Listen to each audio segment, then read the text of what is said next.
Okay, we are live. If there is anybody in the chat section, please let me know. Am I audible?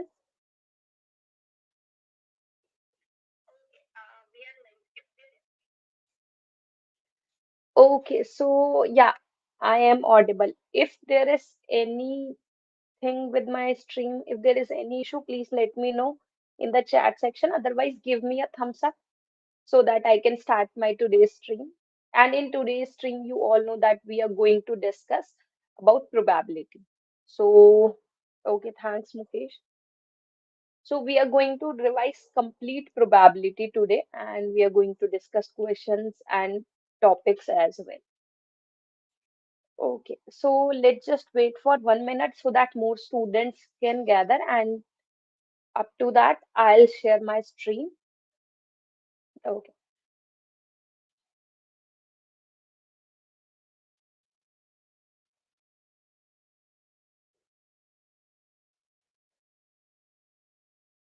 okay. I hope my screen is visible to you. So let me start my today's session.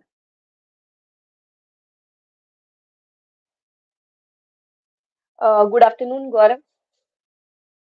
So guys, in today's session we are going to discuss probability. So I hope कि आपको probability अलग से पढ़ने की जरूरत ना पड़े after this session.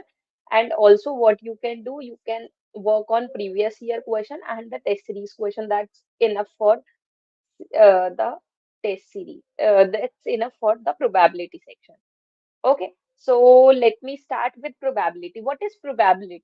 Probability refers to the extent of occurrence of event. When an event occurs like throwing a ball, picking a card from deck, then there must be some probability associated with that event. Yeah, we know that. Let's suppose I'll toss a coin. Then there are two chances that either I'll get a head or I'll get a tail. So what is the probability of getting a head? Because I'm getting head once, so probability will be 1/2, right? We all have studied these kind of things in school. So that's a basic definition. And if I'll talk about the formula, it's basically number of favorable outcomes upon total outcome. Favorable means that which are in favor of that the event happening. Number of favorable outcomes upon total number of outcomes. Total number of outcomes. Okay. Like if I'll say find the probability of tossing a head. So what is the probability of getting a head? What are the favorable outcome? Only one head is there in this sample space. So I'll say that favorable outcome is one and total number of outcomes are either I'm getting head or I'm getting tail. So this is 1/2. Similarly, let's suppose if I'll toss two coins simultaneously, then what will be the sample space? Sample space will be head head, head tail, tail head, and tail tail. This will be my sample space, right? Now, if I have to find out the probability of getting a head, at least one, getting head at least one, what is the probability of getting head at least once, right? So, what are the favorable outcomes?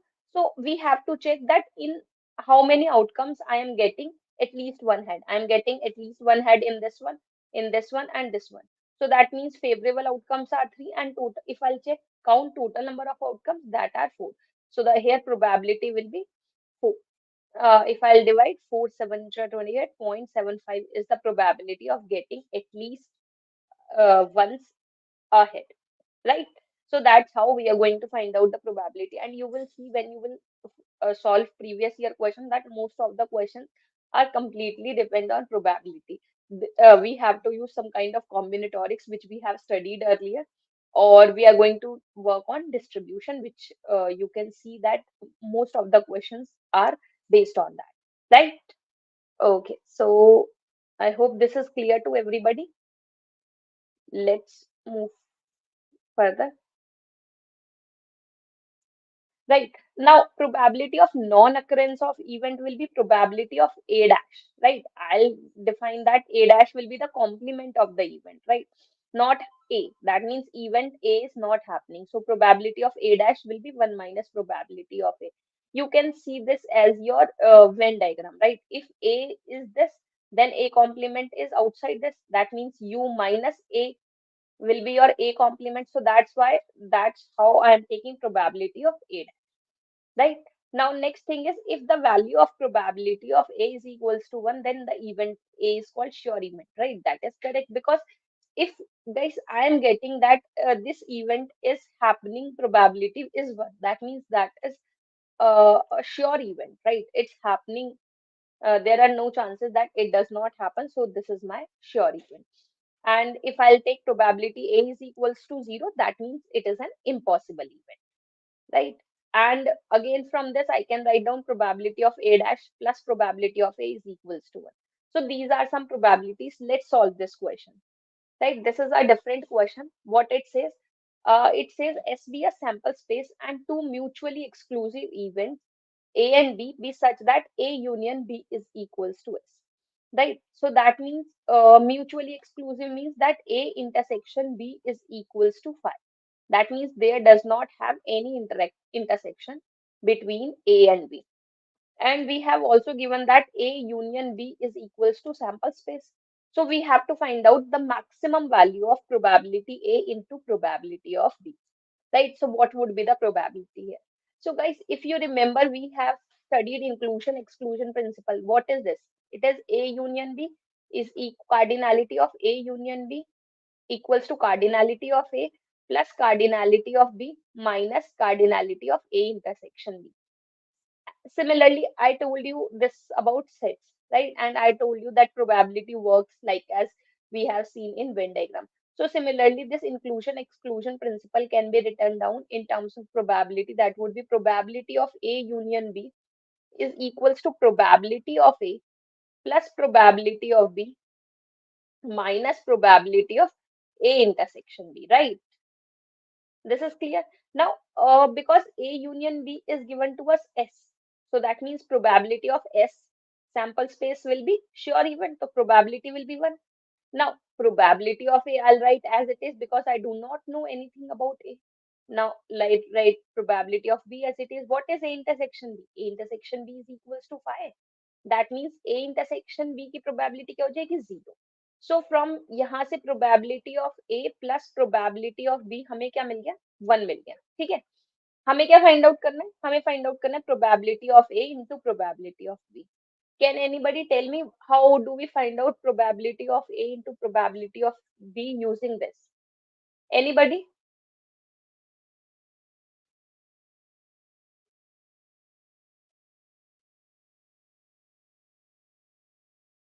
Anybody can tell me how do we mm, move from probability of A plus probability of B to probability of A into probability of B. And you can see here that we have to find out maximum value, right? What maximum value this probability of A into probability of B can take.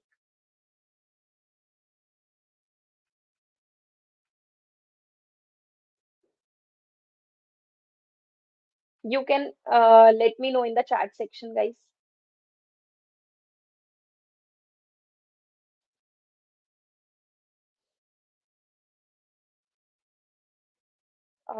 Bayes theorem. So there is no need to use Bayes theorem rhythm. What you can do here is that we have seen that geometric mean. Uh,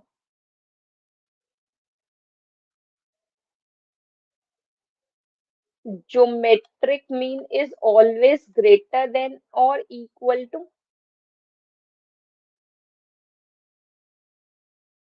arithmetic mean.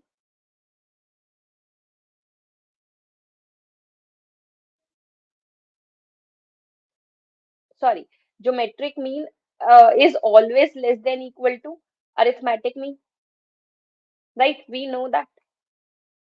We have studied this. Now, geometric mean, if I'll take two quantities, probability of A, comma, probability of B. So what would be the geometric mean? Geometric mean will be square root of probability of A into probability of B, right? And it would be less than equal to, if I take the arithmetic mean of these two, probability of A plus probability of B upon 2, right? This is my arithmetic mean. So if I'll find out probability of A plus probability of B is equals to 1. If I'll put this value here, so I'll get 1 by 2.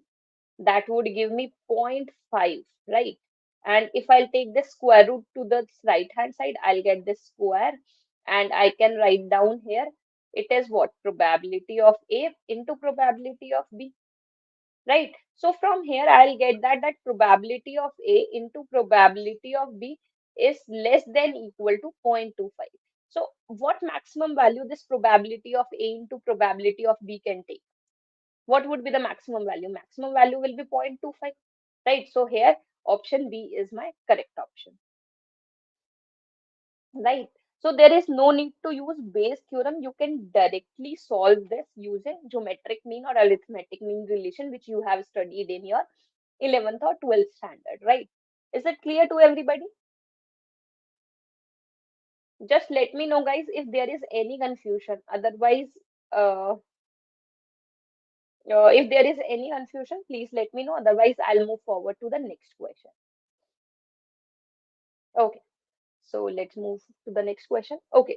So the question here is out of the all two-digit integer between 1 and 100. And you can see all these questions I have taken from the past year so that you can see that what kind of questions are getting asked by IITs. Okay, Mukesh. So the question here is out of all two-digit integer between 1 and 100, a two-digit number has to be selected at random. What is the probability that the selected number is not divisible by 7? Guys, this one is easy. Just try it yourself.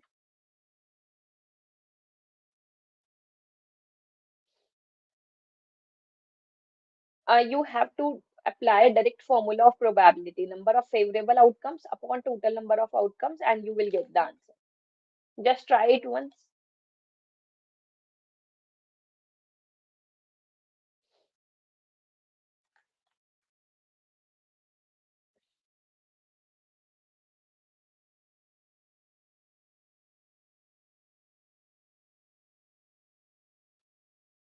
Now, if you will see, they asked me to find out probability that the selected number is not divisible by 7. So, if I'll find out probability that the selected number is divisible by 7, then I'll subtract it, right? I have seen all the properties that the selected number is divisible by 7.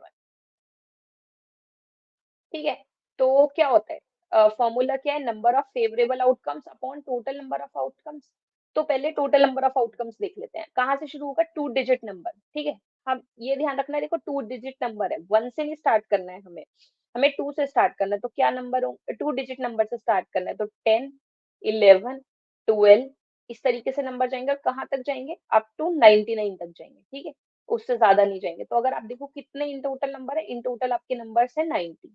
अब let's find out that are divisible by 7। अब 7 से कौन से two digit number divisible है? If I find out 14, 20, 21, 28, 35, 42, 49, right, 56।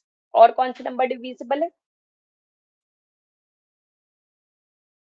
63 and then 70, 77 और 7 और 7 14, 84। और कौन से नंबर डिविजिबल है? अगर मैं 7 और ऐड करूं, 91 और देन 98। इतनी नंबर डिविजिबल है। इनके अलावा तो कोई डिविजिबल नहीं है, तो काउंट कर लेते हैं। 1 2 3 4 5 6 7 8 9 10 11 12 13। तो that means 13 numbers are that are divisible by 7। तो ये तो प्रोबेबिलिटी हो गई हमारी ए की। Let's take it as A. But question में क्या पूछा हुआ है? क्वेश्चन में पूछा हुआ है that the selected number not divisible by 7. That means I have to find out probability of A dash. That means I'll subtract it out of what? 1 minus 13 by 90. So that would give me 77 by 90. So which option is correct here? Option D is my correct option. Right, Rhythm and Mukesh? Here option D is correct.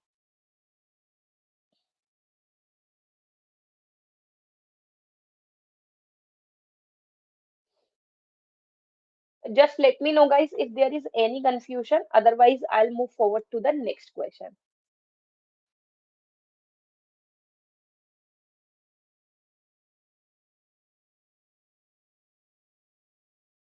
Option D is correct. This is the correct answer, right? Let's try this one. So the question here, it says that suppose a fair six-sided die is rolled once. If the value on the die is 1, 2, or 3, the die is rolled a second time. What is the probability that the sum total of values that turn up is at least 6? Again, same probability question. You have to apply probability formula. So just try it once, guys. And the question has one condition. Die is rolled a second time only if I'll get 1, 2, or 3. Otherwise, it doesn't get rolled, right? If I'll get 4, 5, or 6, then it doesn't get rolled,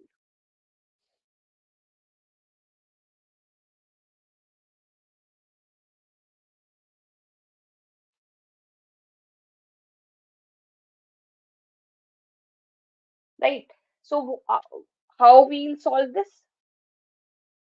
So what I can do, let's suppose if I'm getting 1, 2, or 3. If I'm getting 1, then I'm going to roll the dice again, right? So that means how many choices I'll have? 1 के साथ मेरे पास again 6 choices होंगे. That means 6 यहाँ से आएंगे choices, and 2 के साथ again मेरे पास 6 choices होंगी. That means 6 choices मेरे पास यहाँ से आएंगी. 3 के पास second उसमें again अगर मेरा 3 रोल होता है तो मेरे पास 6 choices यहाँ पे होंगी. So that means again 6 आएंगे. और एक चॉइस मेरे पास यहाँ से होगी 4, 5 और 6. ठीक है, तो यहाँ से मेरे पास 3 चॉइसेस होंगे. अगर मैं बात करूँ तो मेरे पास टोटल चॉइसेस कितनी है? 21 चॉइसेस है, राइट? मेरे पास 21 चॉइसेस है.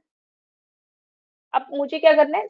Find the what is the probability that sum of total of values that turn up is at least 6. कम से कम 6 आए वैल्यू, तो वो कैसे आएगी? चेक करते हैं कि कैसे. अब आप लोग चेक करो कि कैसे 7 वैल्यू आ सकती है.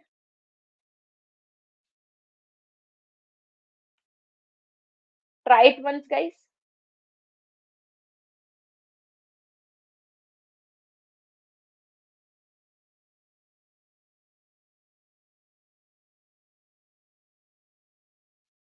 Just try it once.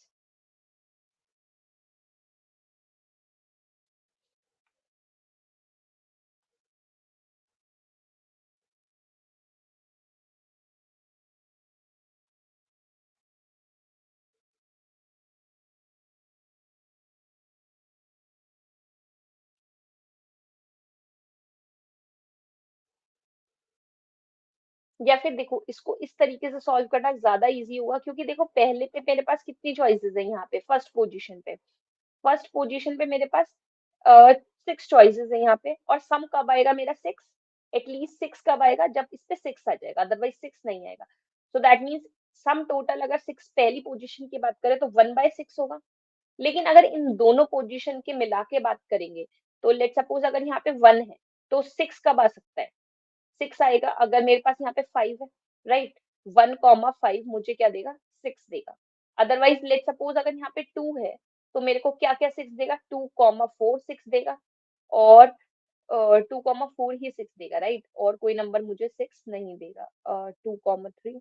हाँ, अगर लेट सपोज कि अगर मेरे को 3 की बात करनी है यहाँ पे, ठीक है, यहाँ पे मेरा 3 आ जाता है, तो 3,1 मुझे 6 नहीं देगा, मुझे 3,36 देगा. ठीक है, तो दैट मीन्स मुझे कितनी चॉइसेस 6 दे रही है? मुझे चॉइसेस 3 6 दे रही है, राइट? तो अब क्या करेंगे यहाँ पे?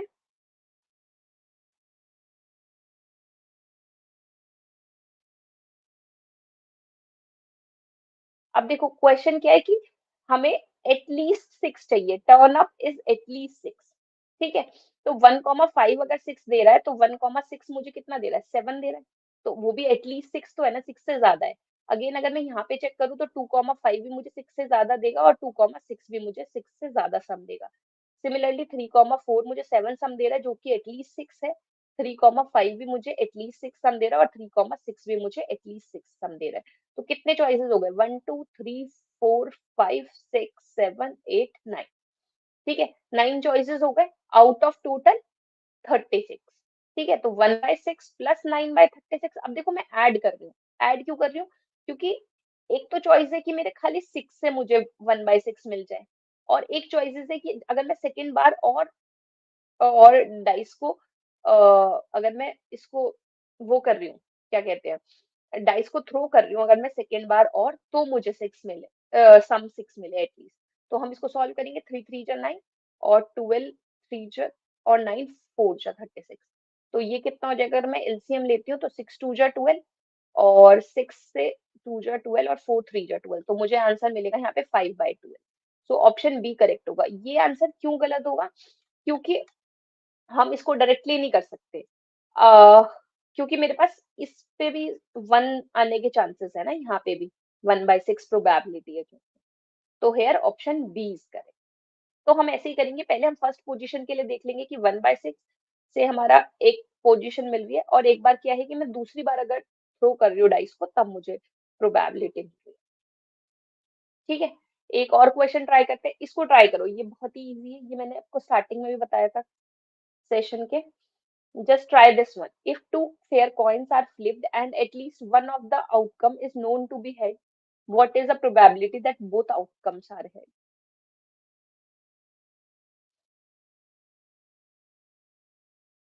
Just tell me the sample space here. देखो यहाँ पे sample space थोड़ा छोटा हो जाएगा। Sample space क्या हो जाएगा यहाँ पे? अब देखो क्वेश्चन क्या है कि टू फेयर कॉइन्स फ्लिप्ड करें और at least one of the outcome is known to be head, एक आउटकम तो हेड है, तो इसका मतलब चॉइसेस क्या बची, हेड टेल, टेल हेड और हेड हेड।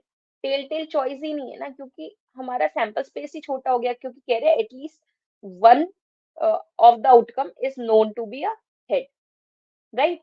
तो अगर यहाँ पे आउटकम ही छोटा हो गया है तो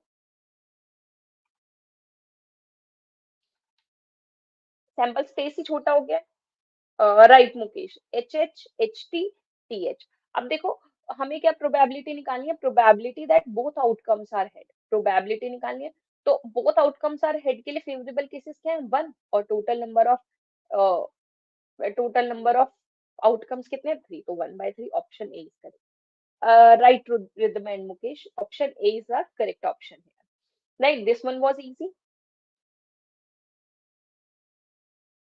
Let me know guys if there is any confusion at all in this question.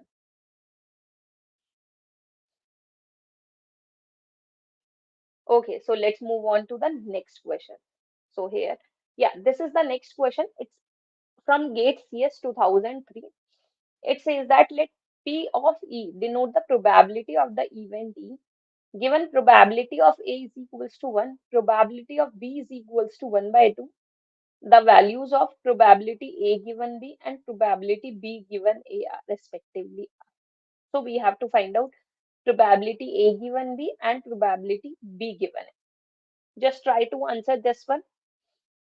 And let me tell you about conditional probability, that probability of A given B can be answered using probability A intersection B upon probability of B. And it means that find the probability of A given that B happened, right? This is my conditional probability. And we can also check this conditional probability like this. If I'll take that A event is getting two heads, right? Getting two heads, and B event as getting at least one head.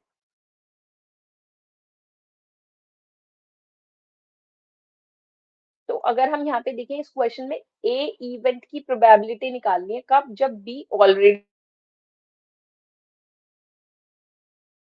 Probability of A intersection B upon probability of B, right. और A intersection B क्या होगा, getting at least to head, तो probability 1/4, और probability of getting at least one head that would B 1/3, sorry 3/4। क्यों, क्योंकि 3, अगर मैं sample space अब यहाँ पे बात करूँ तो सैंपल स्पेस क्या रह जाएगा, head head, head tail, tail head और टेल टेल।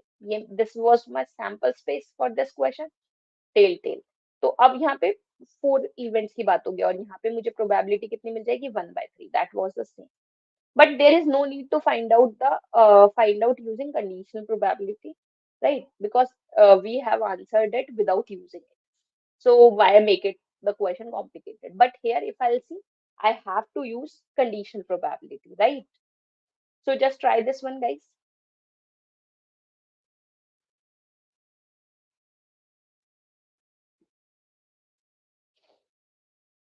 राइट। सो अगर मैं यहाँ पे देखूँ तो मुझे probability of A is equals to 1 दिया हुआ है and probability of B is equals to 1/2।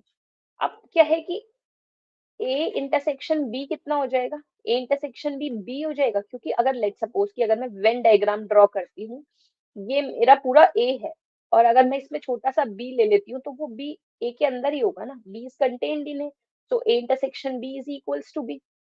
तो probability of A given B कितना हो जाएगा, ये हो जाएगा probability of B upon probability of B, ये कैंसिल आउट हो जाएंगे और ये वन आ जाएगा।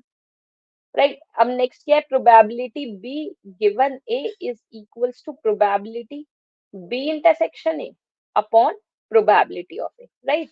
और these intersection properties are commutative, either I'll write a intersection b or b intersection a, both have same meaning, right? Now probability of b intersection a will be probability of b upon probability of a. Right. So what is probability of B here? 1/2. Or probability of A is 1. So I'll get 1/2 as the probability.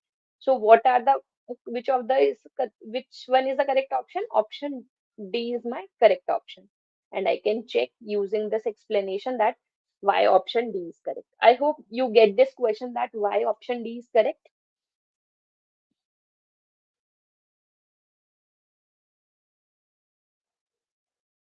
Right rhythm. Option D is my correct option here.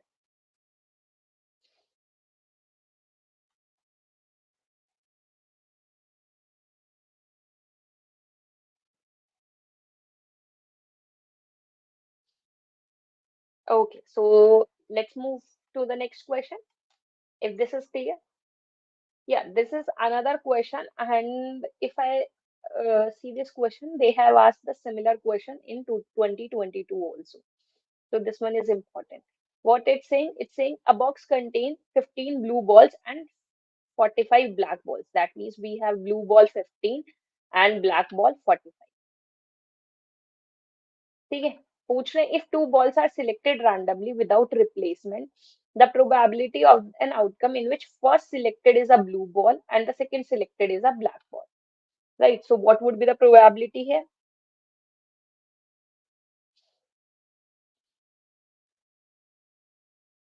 Probability of an outcome in which first selected is a blue ball and the second selected is a black ball.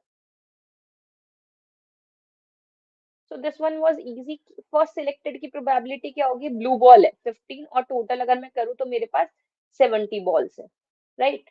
First के लिए 15/70 और second blue ball निकालने के लिए, black ball निकालने के लिए कितना हो जाएगा 45 अब यहाँ पे कितने बचेंगे मेरे पास 69 बॉल्स बचेंगे, क्योंकि मैंने एक तो यहाँ पे यूज कर लिया ना, विदाउट रिप्लेसमेंट बोल रहे हैं, तो एक अगर मैंने यूज कर लिया तो मेरे पास 69 बचेंगे और मैंने ब्लैक में से यूज नहीं करा है, तो दैट्स वाई यहाँ पे 45 है। ठीक है, तो ये डिफरेंस है, इसको कैंसिल आउट कर लेते हैं। 3 5 जा 15, 3 2 जा 6 और 3 3 जा 9 और 5 से इसको कैंसिल आउट कर लेते हैं।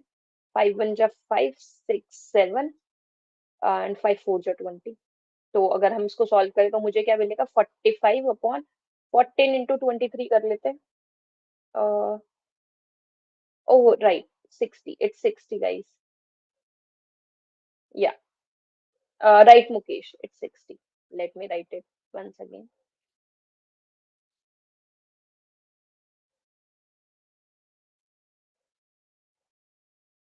या इट्स 60, तो हम इसको 15/60 इंटू 45/59। ठीक है, अब ठीक है गाइस, तो 15 4 जा 60 हो जाएगा, तो 45/236 आ गया, right. That is my correct answer. ठीक है, इज इट क्लियर गाइस? अगर इस तरीके के क्वेश्चन आते हैं विदाउट रिप्लेसमेंट रिप्लेसमेंट तो आप सॉल्व कर सकते हो। Let's move forward. अब क्या है रैंडम वेरिएबल, सो अब we will define what is random variable. अब देखो, random variable is basically a function which maps from the set of sample space to set of real number. ठीक है, अब random variable कैसे define करते हैं, एक एग्जांपल लेते हैं, मैं उससे बताती हूँ। हाँ, एक एग्जांपल लेते हैं। लेट्स सपोज कि मैं दे रही हूँ x क्या है, number of heads when two dice, two coins throw simultaneously.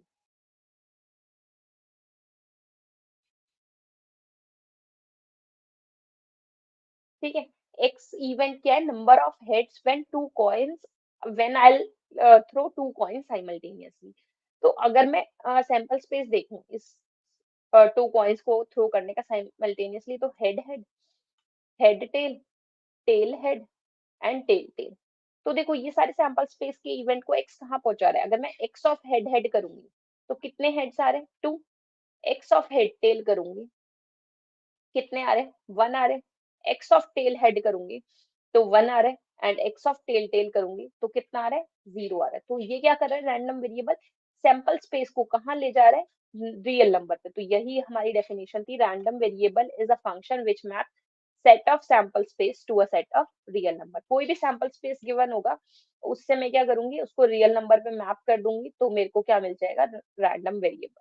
तो यहाँ पे यही मैंने एग्जाम्पल लिखा था यहाँ पे, कि हम लोगों ने क्या किया, किसी भी रैंडम किसी भी सैंपल स्पेस को रैंडम वेरिएबल पे मैप कर दिया। ठीक है।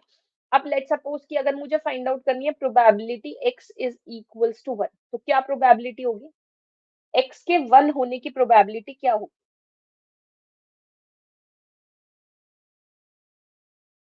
What would be the probability guys कि x वन हो जाए।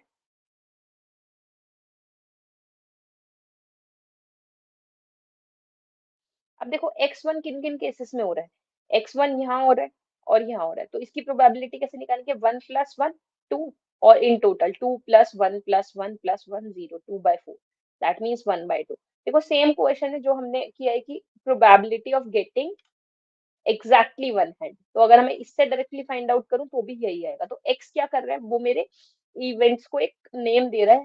ठीक है, तो वही चीज है। अगर मैं यहाँ पे देखूं, एक्स कोई भी एस से आर सैंपल स्पेस है, और देखो ये अभी हमने करा है कि probability x is equals to X I को हम पी आई से डिनोट करते हैं, तो दैट मीन अगर मैं यहाँ पे probability x is equals to one निकाल रही हूँ, तो ये मतलब that is my P I. ठीक है। और इन सारी प्रोबेबिलिटीज का सम वन होता है, मैं यहाँ पे चेक कर सकती हूँ कि ये सारी प्रोबेबिलिटी का सम वन है कि नहीं है। तो probability x is equals to two निकालूंगी तो भी two by four, that means one by two बचेगा। And probability x is equals to zero निकालूंगी तो जीरो होने की प्रोबेबिलिटी जीरो है, right. Probability will be zero.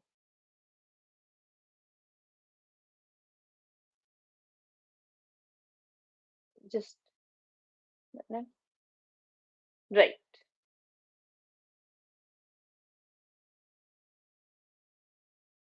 Okay, it's yeah if I take probability x is equals to two, तो ये x is equals to two कितनी बार आ रहा है, ये वन बार आ रहा है, तो that means one by four. और ये जीरो कितनी बार आ रहा है, वन बार आ रहा है, वन बाय फोर। अगर अब हम इस सबका ऐड करती हूँ तो मुझे क्या मिल जाएगा, इन सबका एडिशन वन मिल जाएगा। तो मेरा ये वाला स्टेटमेंट सही हो जाएगा कि sum of these probabilities always one. तो हम इस तरीके से कह सकते हैं कि ये जो प्रोबेबिलिटीज होंगी जीरो से वन, ये तो हमें पता ही है कि कोई भी प्रोबेबिलिटी लू वो जीरो से वन के बीच में लाई करती है, and sum of all these probabilities is one. Right? Is it clear? Let me know, guys, in the chat section if this is clear to everybody.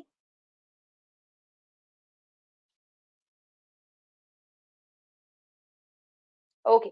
अगर रैंडम वेरिएबल की डेफिनेशन क्लियर है तो एक एग्जांपल देखते हैं। अब क्या किया है हमने, टू कॉइन्स लिए, टॉस किए, और एक्स हमने वही लिया, number of heads. Possible values क्या आ सकती हैं, जीरो, वन और टू। हमने अभी देखा कि एक्स की क्या क्या वैल्यू ले सकता है एक्स, एक्स या तो जीरो ले रहा है, या वन ले रहा है, या टू ले रहा है, right. Similarly we have done this कि अगर probability x is equals to zero है तो प्रोबेबिलिटी वन बाय फोर होगी, वन है तो वन बाय टू, और टू है तो one by four. These are my probabilities. ठीक है। अब ये वाला एग्जांपल देखो। अब एस कोई भी सैंपल स्पेस है, one two three four five six. अब मुझे फाइंड आउट करनी है प्रोबेबिलिटी वन आने की। X is equal to one, तो वो वन बाय सिक्स हो जाएगी। एक्स के टू आने की probability one by six, x के थ्री आने की probability one by six, four आने की वन बाय सिक्स, फाइव आने की वन बाय सिक्स, और सिक्स आने की वन बाय सिक्स। अगर मैं इन सबको ऐड करती हूँ, summation one by six and it's i varying from one to six, तो ये सिक्स टाइम्स ऐड होगा तो आपको वन मिल जाएगा। Sum of these probability is 1 and these probabilities lies between 0 to 1. Right?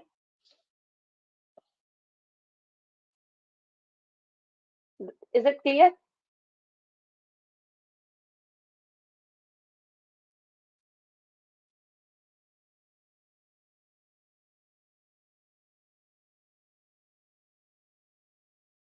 Okay, so let's move forward. Now, random variable are of two types, discrete random variable and continuous random variable. Right? So what are discrete random variable? Discrete random variables are a finite number of variables. If I'll have like, if I'll say, uh, if I'll say natural numbers, not finite, but I have a difference, 1, 2, 3, 4, 5, 6. So this is discrete. These numbers are discrete number. And if I'll take continuous numbers, let's say I'll say 1 to 20. If I'll take the interval 1 to 20, that would be continuous because now I do not have left any point between this 1 and 20. I do not have left any real number, right? So that's the difference between discrete and continuous random variables. So a random variable is X is said to be discrete if it takes on finite number of values. If I take finite number of values, then my random variable is discrete, right? And the probability function associated with it. Now, अब x कोई भी random variable था, हमने उसको बोला कि वो discrete है. That means उस पे वो finite values ले रहा है. तो अब इससे एक probability of x तो मैं find out कर सकती हूँ ना. I can find out the probability function. तो इससे जो भी प्रोबेबिलिटी फंक्शन निकलता है, प्रोबेबिलिटी ऑफ एक्स, उसको हम बोलते हैं प्रोबेबिलिटी मास फंक्शन. जैसे कि अगर मैं बात करूं एक्स, जब हमने टू हेड्स की बात करी थी, probability of getting x, probability of getting two heads, right, when we throw two coin simultaneously, तो मुझे एक्स क्या क्या मिला था, एक्स 0 1 और 2 मिला था. इस तरीके से मैं प्रोबेबिलिटी ऑफ एक्स डिफाइन कर सकती हूँ. कैसे? कि प्रोबेबिलिटी ऑफ एक्स 1/4 होगी तब जब एक्स 0 या फिर 2 होगा, और प्रोबेबिलिटी ऑफ एक्स 1 होगी जब मेरा नंबर, प्रोबेबिलिटी ऑफ एक्स 1 है तो प्रोबेबिलिटी कितनी होगी, 1/2 होगी, right?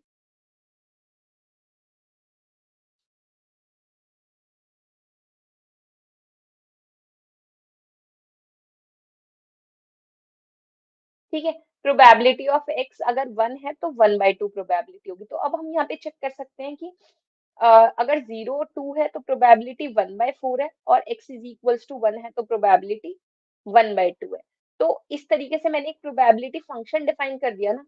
And if I have defined a probability function, then I'll call it as probability mass function, and I can check here that this probability mass function has the probabilities which I told you earlier, that probabilities lies between 0 to 1 and the sum of these probability is 1, right? This is clear? Is it clear?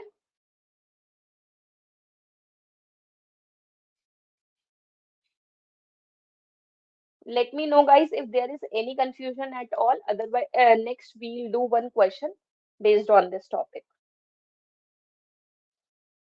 Okay. So let's try this one. We have given a sample space here and we have to find out probability x is equals to 0, and we have given the probability at x is equals to 1 and x is equals to 2, right? We can use these properties. We have these two properties, that probability lies between 0 to 1 and sum of these probability is 1.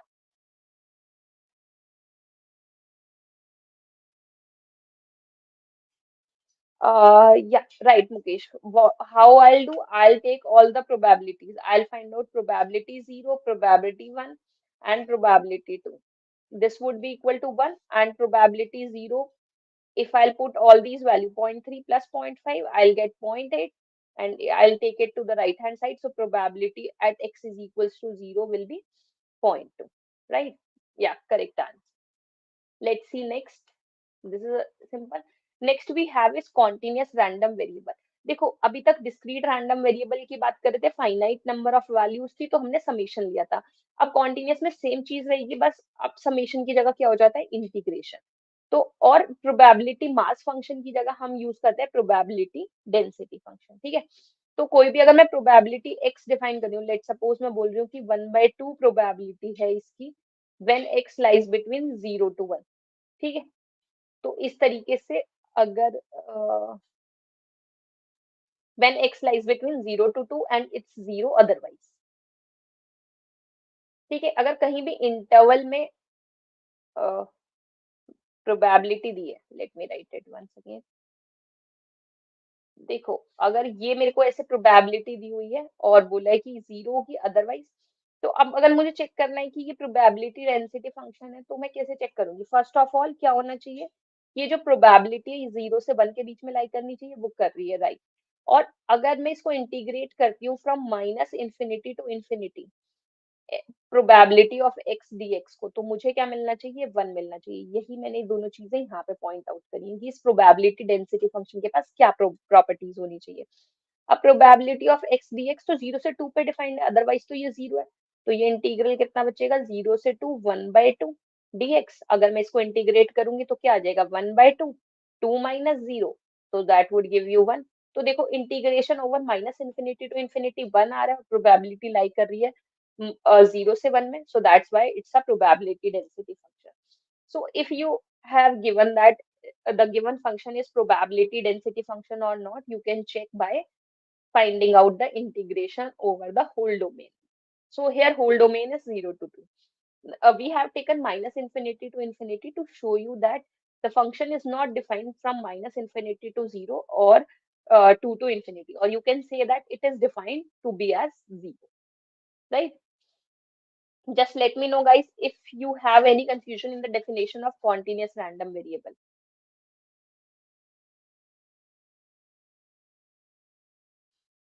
Okay, so let's move on to this question. So, guys, it's saying we have to find out we have to find out probability of x lies between 1 to 2, and the function is given to us kx cube, where x lies between 0 to 3. So, to find out the probability, first I have to check that fx is given to me, but I can check here that this k is not given to me, right? Here I have one constant. So how would I find out this constant, guys? Anyone can tell me that how they are going to find out this value k?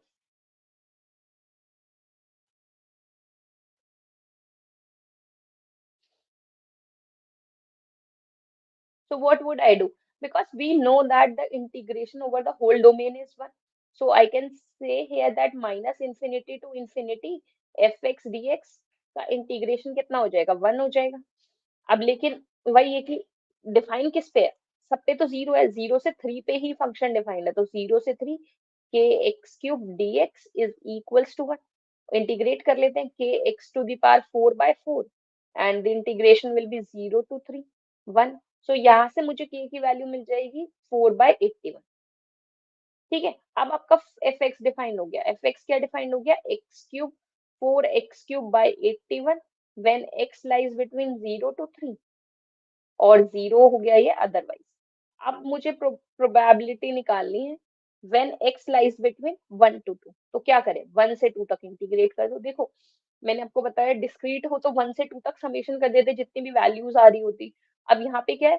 Continuous random variable है, तो मैं क्या करूंगी? Integrate कर दूंगी 1 से 2 को, किस फंक्शन को? 4x³ by 81 dx। तो इसको इंटीग्रेट कर देते हैं, हमें क्या मिलेगा? 4x⁴/4/4, 4 and 4 cancel out हो जाएंगे, 2 2 जा 4, 2 जा 8 to 16 minus 1, that would give me 15/81। So 3 5 ja 15 and 3 27 ja, so probability will be 5/27। I hope this is clear.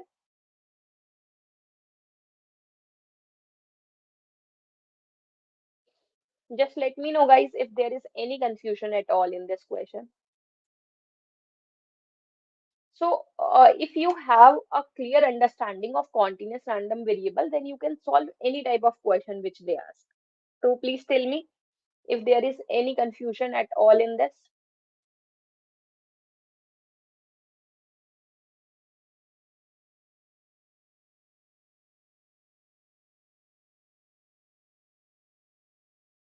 Okay, ठीक है, चलिए। तो अब हमारे पास ना कुछ डिस्ट्रीब्यूशंस आते हैं जो हमें पढ़ने हैं, बस उतना ही इम्पोर्टेंट है। हमारे पास कुछ डिस्क्रीट के डिस्ट्रीब्यूशन है, कुछ कॉन्टिन्यूस के डिस्ट्रीब्यूशन है, उनको पढ़ेंगे, उनका मीन और वेरिएंस याद रखना है। ठीक है, वही इंपॉर्टेंट है। तो फर्स्ट है हमारा बर्नौली डिस्ट्रीब्यूशन। अब लेट सपोज कि अगर मैं बर्नौली डिस्ट्रीब्यूशन की बात कर रही हूँ कि मैंने कोई भी कॉइन थ्रो करा, या तो मुझे हेड आएगा या मुझे टेल आएगा, तो और प्रोबेबिलिटी मैं मान लेती हूँ सक्सेस आने की हेड है। अगर मैं बोल रही हूँ कि सक्सेस का मतलब क्या है कि मुझे हेड मिलेगा, सक्सेस का मतलब क्या है कि मुझे हेड मिलेगा, तो अगर टेल मिल रहा है तो मुझे मतलब फेलियर मिल रहा है ना। अगर मुझे टेल मिल रहा है तो that means failure, that means only two option I will have, either a success or a failure. तो in this kind of experiment either I will have a success or I will have a failure, I will say that these are binomial distribution. जैसे कि मैं इस तरीके से भी बोल सकती हूँ कि मेरे पास कोई भी मैं डाइस थ्रो कर रही हूँ और मुझे सक्सेस है मेरा 5 आना, ठीक है। तो मतलब जो भी अदर नंबर्स हैं, 0 1, सॉरी 1 0 तो नहीं आएगा, 1 2 3 4 एंड 6, ये मुझे क्या देंगे, ये मुझे देंगे फेलियर, ठीक है। अगर ये मुझे फेलियर दे रहे हैं तो मैं प्रोबेबिलिटी ऑफ सक्सेस कितनी हो जाएगी, प्रोबेबिलिटी ऑफ सक्सेस हो जाएगी 1/6 और प्रोबेबिलिटी ऑफ फेलियर क्या हो जाएगी 5/6, ठीक है। तो वही बर्नौली डिस्ट्रीब्यूशन होता है, तो either you will get a success or either you will get a failure, ठीक है। तो वही सक्सेस डिफाइंड होता है। और अगर हम चेक करें सक्सेस की प्रोबेबिलिटी अगर p है, तो फेलियर की प्रोबेबिलिटी 1 - p होगी। देखो यहाँ पे सक्सेस की प्रोबेबिलिटी 1/6 है, तो प्रोबेबिलिटी ऑफ फेलियर क्या है, 1 - 1/6, तो that is my Bernoulli distribution, ठीक है। अब इंपॉर्टेंट चीज क्या है, सारे डिस्ट्रीब्यूशन के हमें क्या याद रखने हैं, मीन और वेरियंस, ठीक है। So let's see what is it's mean और वेरियंस। अगर हम पहले इक्वेशन देख लेते हैं, फिर हम इसका मीन और variance. A basketball player can shoot a ball into the basket with a probability of 0.6. What is the probability that he misses the shot? What would be the probability, guys? Tell me. What would be the probability here?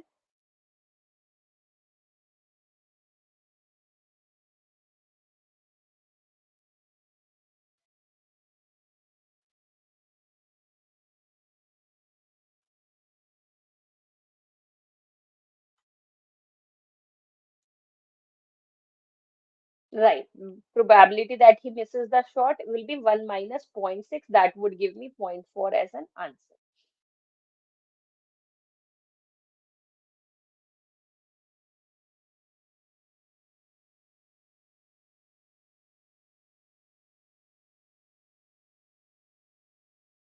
Right, this is clear. Right, and now we have to remember what are the mean and variance. I can denote mean by expectation of x, that would be my p, and variance of x will be p into 1 - p.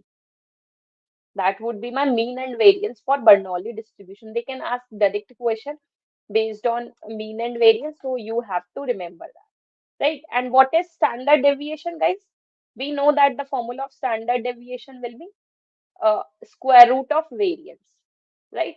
So what that standard deviation here will become p into 1 - p, and this is my standard deviation. Okay, so these for binomial distribution. Binomial distributions, if I'll take if I'll perform Bernoulli distribution n number of times, then it will become binomial distribution. So what happened, let's suppose हमने बोला success मेरे को head they रहा है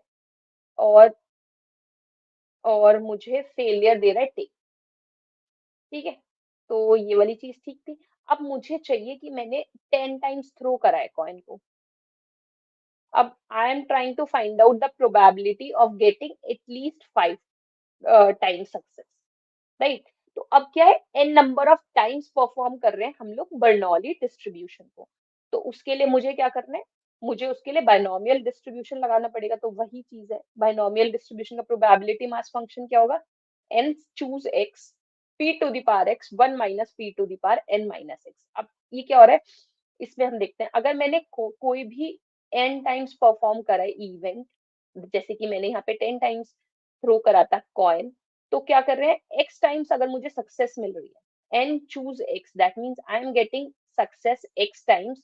तो p to the power x, that means p क्या थी success की प्रोबेबिलिटी, तो p to the power x और 1 - p, दैट मीन्स मुझे n - x टाइम्स क्या मिल रहा है, फेलियर मिल रहा है। तो दैट मीन्स 1 - p टाइम्स किसकी प्रोबेबिलिटी, फेलियर की। तो 1 - p टाइम्स मुझे क्या दे रहा है, फेलियर दे रहा है। ये सबको समझ में आया बाइनोमियल डिस्ट्रीब्यूशन का मास फंक्शन। अब देखो, आपको समझना जरूरी है क्योंकि आप सब चीज याद नहीं रख सकते। ठीक है, तो ये आपको समझना जरूरी है कि एक्स टाइम्स अगर मुझे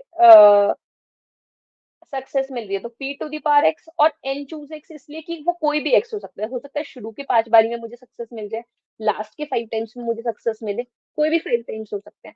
और अगर मुझे सक्सेस मिल रही है तो फेलियर भी तो मिल रही होगी ना बाकी के 5 पे, तो उसकी भी प्रोबेबिलिटी लिखनी पड़ेगी, तो उन सबका प्रोडक्ट मेरे को क्या देगा, probability mass function. Is it clear guys?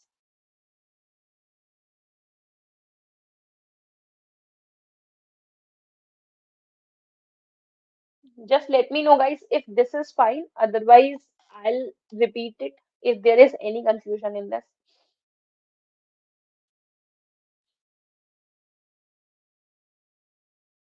ठीक है, okay. So let's move forward.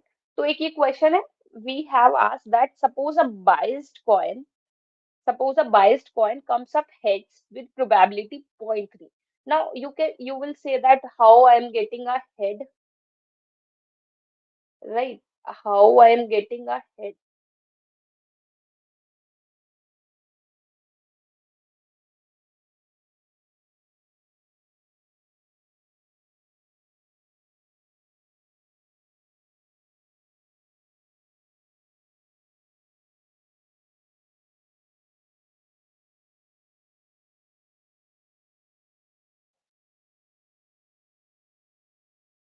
Okay, just try this one. Just try this one, guys.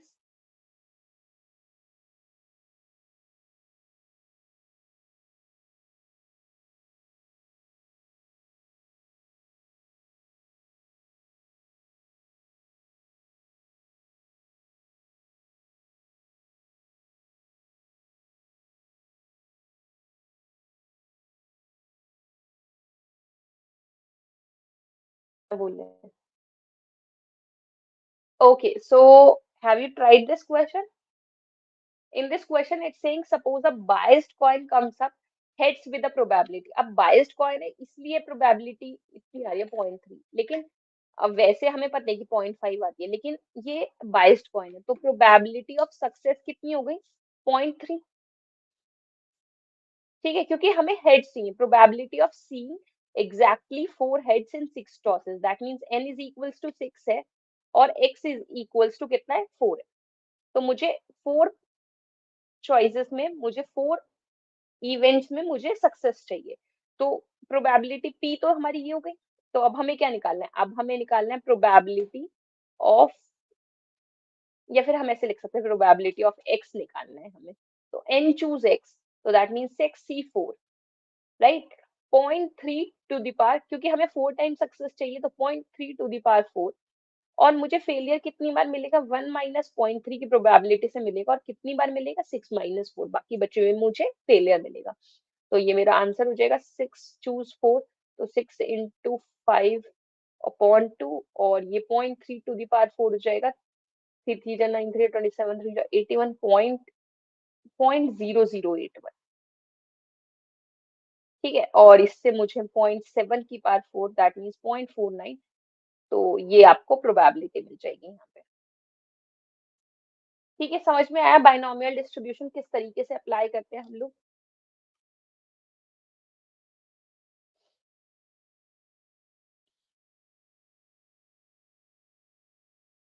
ठीक है.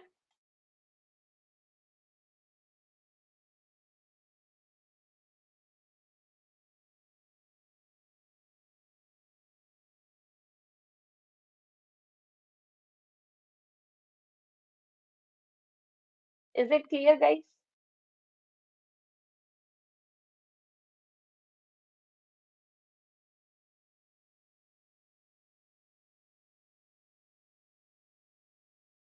ओके, हाँ, या that you can calculate using calculator the value of this.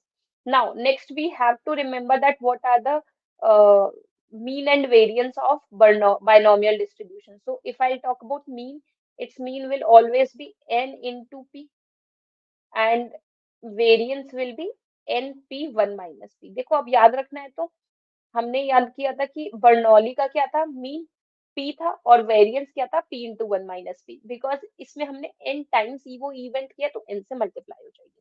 That's the difference expectation and variance will make. और हमें standard deviation का पता ही है कि square root of variance x है, तो वो हम निकाल ही लेंगे।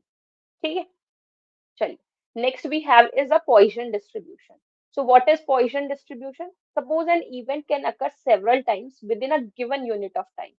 When the total number of occurrence of the event is unknown, we can think of it as a random variable। ठीक है, अब बायनोमियल पॉइसन डिस्ट्रीब्यूशन क्या है कि कोई भी अगर सर्टेन इंटरवल ऑफ टाइम में वो इवेंट बार बार हो रहा हो, like if I have to find and I do not know how many times it's happening, like if I say कि within 1 hour number of accidents happening in that area, in a particular area, so that is my Poisson distribution। ठीक है, या फिर number of times this mobile phone rings in a day, so that is my Poisson distribution. ठीक है, तो इस तरह, क्योंकि अब ना एग्जैक्टली लिखा नहीं आता कि यहाँ पे आपको बाइनोमियल निकालना है, यहाँ पे आपको पॉइसन निकालना है, तो आपको पढ़ के समझना पड़ेगा कि पॉइसन डिस्ट्रीब्यूशन कहाँ पे लगना है। Poisson distribution is a limiting case of binomial distribution. When the number of trials become very large, the probability of success is small, right? तो नंबर ऑफ ट्रायल्स लार्ज हो जाएंगे, प्रोबेबिलिटी ऑफ सक्सेस स्मॉल हो जाएगी। ठीक है, तो हम देखते हैं कि इसका प्रोबेबिलिटी डेंसिटी फंक्शन क्या है। इसका प्रोबेबिलिटी मास फंक्शन है e to the power minus x lambda to the power x upon x factorial. This is a probability mass function of our e to the power minus lambda lambda to the power x upon x factorial. तो ये Poisson distribution का मास function है, ये आपको याद रखना है, ये आपको हेल्प करेगा क्वेश्चन सॉल्व करने में। Poisson distribution,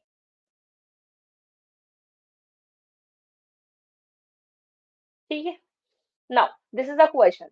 Suppose P is a number of car per minute passing through a certain road junction between 5 p.m. and 6 p.m. and P has a Poisson distribution with mean 3. What is the probability of observing fewer cars during any given minute in this interval? अब देखो, ये जो lambda होता है ना, ये जो lambda perimeter होता है, यही इसका मीन और वेरिएंस होता है। ठीक है, अगर हम बात करें इसकी, ये जो इसका मीन और वेरिएंस है, अगर हम पॉइसन डिस्ट्रीब्यूशन की बात करें तो लैम्डा लैम्डा ही इसका मीन और वेरिएंस होता है। तो इसका मतलब यहाँ पे मुझे लैम्डा दिया हुआ है, अगर मुझे मीन 3 दिया हुआ है, दैट मीन्स मुझे यहाँ पे क्या दिया हुआ है, लैम्डा इज इक्वल्स टू 3। और मुझे क्या निकालना है, probability x is equals to 3। What is the probability of observing fewer than 3 cars? So that means less than 3 cars.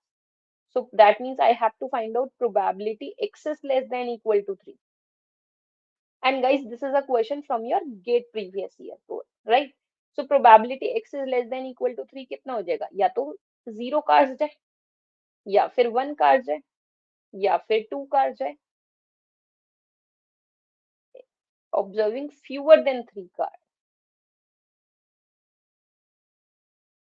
ठीक है, fewer than 3 cars, that means less than 3 cars. So it's not less than equal to, it's only less than।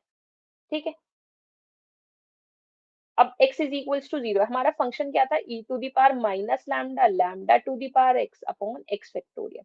अब x क्या है, यहाँ पे 0 है, तो e to the power minus 3, 3 to the power 0, that means 1 upon x factorial 0 factorial, that will always be 1।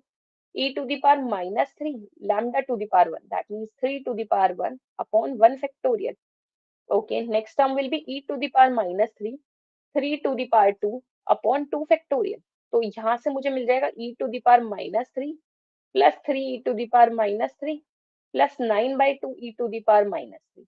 ठीक है, तो ये सॉल्व करिए, कितना बनेगा आपका, 3 + 1 4, 4 2 जा 8, 8 और 8 and 8 16, 17/2 e to the power minus 3। तो हम इसको ऐसे लिख सकते हैं 17 upon 2 e to the power 3।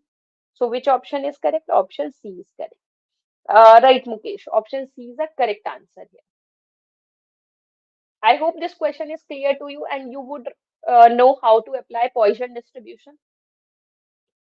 Right? The question was easy. You have already done these type of question in your 11th and 12th standard, but this session is to make you know that just to get you revised with all these distributions. ठीक है, okay, let's move forward. So this is our Poisson distribution. Here option C is correct, and we have remembered that expectation and variance of Poisson distribution is lambda. Okay, so guys, this question you have to try by yourself and let me know the answer later in your uh, comment section, or you can solve it right now. So if you have to find out probab expectation of x plus 2 square, तो आप क्या करोगे? Expectation of x square plus 4 plus 2 2 जा 4x, ठीक है? इसको break कर लेते हैं, ये क्या बन जाएगा? Expectation of x square plus 4 into expectation of 1, वो तो वही रहेगा, एंड 4 इंटू एक्सपेक्टेशन ऑफ, ठीक है? And what was expectation of x square? देखो हमने पढ़ा था कि वेरिएंस कितना होता है, वेरिएंस ऑफ एक्स होता है expectation of x square minus expectation of x का होल स्क्वायर, ठीक है? तो अब एक्सपेक्टेशन ऑफ एक्स तो कितना है मेरा यहाँ पे, अगर हम बात करें एक्सपेक्टेशन ऑफ एक्स स्क्वायर है, ठीक है? तो दिस वाज माय फॉर्मूला। अब expectation of x square find out करना है, क्योंकि देखो एक्सपेक्टेशन ऑफ एक्स का होल स्क्वायर होना और एक्सपेक्टेशन ऑफ एक्स स्क्वायर होना, ये आपको क्या देता है? Variance of x. अब वेरिएंस ऑफ एक्स तो हमें पता था कि लैम्डा होता है, और एक्सपेक्टेशन ऑफ एक्स भी लैम्डा होता है, एक्सपेक्टेशन ऑफ एक्स लैम्डा होता है पॉइसन का, और वेरिएंस ऑफ एक्स भी लैम्डा होता है। तो इसका मतलब ये तो 5 हो जाएगा, और एक्सपेक्टेशन ऑफ एक्स स्क्वायर आपको फाइंड आउट करना है, और ये आपका 25 हो जाएगा। सो इससे आपको मिल जाएगा expectation of x square will be 30, ठीक है? तो let's put down all the value, 30 plus 4 into expectation of x, ये आप रख सकते हो, तो आपको आंसर क्या आ जाएगा? 54।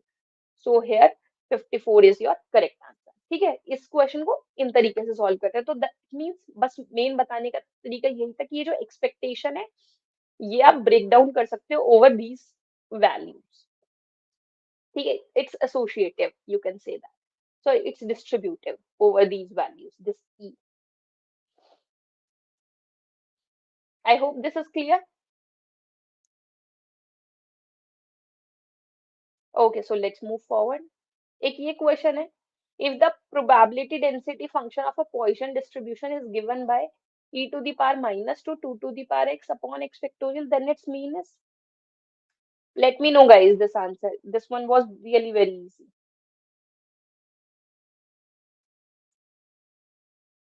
Just give me the answer of this question, this one was really easy. Right Mukesh, that would be option B, क्योंकि हमें पता है पॉइसन डिस्ट्रीब्यूशन क्या होता है, e to the power minus lambda lambda to the power x upon x factorial. अगर हम compare करें तो लैम्डा क्या आ जाएगा यहाँ से, 2 आ जाएगा, और वही मेरा मीन होता है, हमें पता है, ठीक है? चलिए आगे बढ़ते हैं। अब आते हैं एक्सपोनेंशियल डिस्ट्रीब्यूशन। देखो पॉइसन और एक्सपोनेंशियल सेम लगते हैं, बट ये बहुत ही डिफरेंट होते हैं, तो आपको याद रखना है कि क्या डिफरेंस है दोनों में, ठीक है? तो ये क्या कहता है कि हमारे पास एफ एक्स है, अगर कोई भी एक्सपोनेंशियल डिस्ट्रीब्यूशन फॉलो कर रहा है, तो उसका प्रोबेबिलिटी डेंसिटी फंक्शन होगा lambda e to the power minus lambda x if x belongings to R x, if x does not belongs to rx that would be 0, rx is basically my 0 comma infinity interval, right? So exponential distribution easy है, आपको सीधा सीधा लिख के बोलेंगे कि exponentially distribute है कि नहीं है, अदरवाइज आपसे इस तरीके से क्वेश्चन नहीं पूछेंगे। डिस्क्रीट में आपको पता होना चाहिए कि आपको कैसे पोइसन अप्लाई कर रहे हैं, या कहाँ बर्नौली लगाना है, कहाँ बाइनोमियल लगाना है, बट इसमें अगर एक्सपोनेंशियल या फिर आगे हम नॉर्मल पढ़ेंगे तो आपको बताया जाएगा कि ये वाला डिस्ट्रीब्यूशन अप्लाई हो रहा है, तो ये तो और भी ज्यादा इजी हो जाता है, ठीक है? क्वेश्चन देखते हैं। अब क्वेश्चन क्या है कि the life time of a component of a certain type is a random variable whose probability density function is distributed exponentially with parameter 2, और parameter यहाँ पे क्या था? lambda, lambda is equals to 2 for a randomly picked component of this type, probability that its lifetime exceeds the expected lifetime। अब देखो आपको याद रखना है कि इसका मीन कितना होता है, एक्सपेक्टेशन ऑफ एक्स होता है 1/लैम्डा, और वेरिएंस ऑफ एक्स भी होता है आपका 1/लैम्डा स्क्वायर, ठीक है? क्योंकि यहाँ पे देखो जो क्वेश्चन पूछा गया है that probability that it's life time exceeds the expected life time, तो एक्सपेक्टेड लाइफ टाइम क्या हो जाएगा? एक्सपेक्टेशन ऑफ एक्स हो जाएगा 1/लैम्डा, दैट मीन्स 1/2। I can get basic PDF of probability ma'am. Sachin, what you can do, you can find out the short notes which we have linked in our description, right? So if you will go through the description, first link you will find out a free gate CS crash course. If you will click on that link, you will get short notes and you can also practice questions. So guys, register there and solve question after this session. And if you have to practice more question, you can click on the second link, which will be of test series, in which you will find out quality questions and you can solve those questions uh, to get to know that how much you are performing in gate exam. So we have uh, formulated this test series based on gate pattern, right? So you will get an idea how you are performing in test series also. In that question paper also, we have subjective tests there. 22 subjective tests. That means each subject has two tests there, and then later on we have 10 full mock tests there. Okay. So yeah, so expectation of x कितना हो गया 1/λ, that is 1/2. So हमें probability find out करनी है for a randomly picked component, its lifetime exceeds 1/2. So that means probability x greater than 1/2. तो क्या हो जाएगा, वो 1/2 से इंफिनिटी हम इसको इंटीग्रेट कर देंगे और फंक्शन था मेरे पास e to the power lambda e to the power minus lambda X, तो lambda e to the power minus lambda X dx। तो इसको इंटीग्रेट कर दो, जैसे ही इंटीग्रेट करोगे आपको आंसर मिल जाएगा, राइट। तो आसान है। तो इसके क्वेश्चन तो बहुत ही आसान होते हैं कॉन्टिन्यूअस डिस्ट्रीब्यूशन के। थोड़ा सा आपको समझना पड़ता है कौन से डिस्ट्रीब्यूशन के, जो हमने अभी पढ़े थे डिस्क्रीट के। तो डिस्क्रीट के थोड़े से मुश्किल होते हैं, अदरवाइज आप इजिली सॉल्व कर सकते हो, राइट।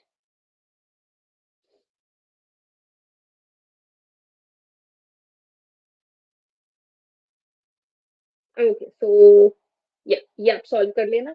और ये ध्यान रखना है कि एक्सपेक्टेशन ऑफ एक्स 1/λ होता है, वेरिएंस ऑफ एक्स 1/λ² होता है, और तभी तो हमें स्टैंडर्ड डेविएशन 1/λ मिलेगा, राइट। तो ये आप याद रखना। देखो एक्सपेक्टेशन और वेरिएंस तो याद ही रख लो, कोई भी आपको फाइंड आउट करने के लिए नहीं बोलेगा। अगर आप ये याद रख लोगे तो आपके क्वेश्चन इजी हो जाएंगे। लाइक ये अगर हम पुराने क्वेश्चन की बात करें 2021 में पूछा गया था, लेकिन हमें इसमें एक्सपेक्टेशन चाहिए था, तो हमने डायरेक्टली फाइंड आउट कर दिया अगर हमें पता है तो। ओके, ठीक है। Next is uniform distribution. It has a continuous random variable x restricted to a finite interval. तो अब इसमें क्या है कि ये इंटरवल पर डिफाइंड है a कॉमा b, और इसका प्रोबेबिलिटी फंक्शन है 1/b minus a when x lies between a to b। अब देखो थोड़ा सा डिफरेंस है, जब हमने एक्सपोनेंशियल डिफाइन करा तो हमने जीरो से इन्फिनिटी पे डिफाइन करा, ठीक है। अब अगर हम यूनिफॉर्म डिस्ट्रीब्यूशन डिफाइन कर रहे हैं तो ये हम एक इंटरवल पे डिफाइन कर रहे हैं, और यहाँ पे हमने इंटरवल लिया a टू b, ठीक है। तो फंक्शन है 1/b माइनस ए, और अदरवाइज ये जीरो हो जाएगा, ठीक है। तो अगेन वही कॉन्टिन्यूअस डिस्ट्रीब्यूशन है, तो आपको बोलेंगे that the random variable is uniformly distributed, आपसे बोला जाएगा, ठीक है। तो अब इसके क्वेश्चन देखते हैं। अगर हम एक्सपेक्टेशन की बात करें, एक्सपेक्टेशन होगा इसका a+b/2, वेरिएंस होगा b-a² 12, और स्टैंडर्ड डेविएशन के लिए आप स्क्वायर रूट ले लोगे, ठीक है। तो ये दोनों चीजें हम लोग याद रखेंगे ताकि हम इसके क्वेश्चंस को इजीली सॉल्व कर पाए। I hope this is clear. Okay, चलिए। अब नेक्स्ट है हमारा, देखो अब किस तरीके से क्वेश्चन आ सकते हैं। अगर मैं बात करूँ यूनिफॉर्म डिस्ट्रीब्यूशन की, डिस्ट्रीब्यूशन बहुत इजी है। तो क्वेश्चन ऐसे आ सकते हैं कि find the probability of find the probability x lies between 1 to 2 when your distribution when the random variable x is uniformly distributed from 3 to 4, this interval 3 to 4। तो आप मुझे बताओगे कि प्रोबेबिलिटी क्या होगी। यहाँ पे प्रोबेबिलिटी क्या होगी गाइस, अगर मुझसे 1 से 2 तक की प्रोबेबिलिटी पूछी जाए और इंटरवल में मुझे 3 to 4 डिफाइंड हो, तो प्रोबेबिलिटी क्या होगी।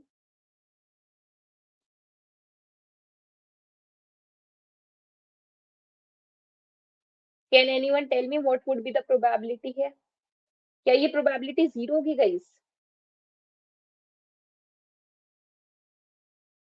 क्या ये प्रोबेबिलिटी जीरो होगी, क्योंकि इंटरवल क्या है 3 to 4। अगर मुझे probability mass function probability density function लिखना है, तो मुझे पता है कि 3 to 4 when x lies between 3 to 4, अगर function is 4 - 3, that means 1/4 - 3, that would give मी 1, ठीक है।